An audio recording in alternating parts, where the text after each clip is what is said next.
Kementerian Kesehatan RI menghentikan sementara distribusi dan penggunaan vaksin AstraZeneca. Kebijakan itu diambil lantaran adanya laporan kejadian ikutan pasca imunisasi yang diduga berkaitan dengan AstraZeneca batch CT5AV547. Meskipun demikian, Bali tetap menggunakan vaksin AstraZeneca lantaran yang digunakan bukan batch CT5AV547.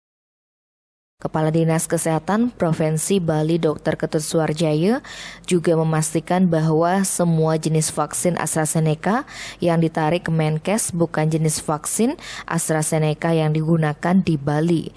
Terkait hal itu, Dr. Beni Suryawijaya SPPD mengatakan saat ini vaksin AstraZeneca merupakan jenis vaksin yang aman digunakan sebab vaksin COVID-19 AstraZeneca telah mendapatkan emergency use listing dari WHO. Sedangkan untuk di Indonesia, vaksin AstraZeneca sudah melalui pengujian toksisitas dan sterilitas oleh BPOM untuk memastikan keamanan vaksin. Ahli penyakit dalam Rumah Sakit Bali Med Denpasar ini memaparkan sampai saat ini tidak ada kaitan antara penggunaan vaksin AstraZeneca dengan kasus pembekuan darah. Selain itu, resiko efek sampingnya lebih kecil dibandingkan manfaatnya untuk mencegah COVID-19.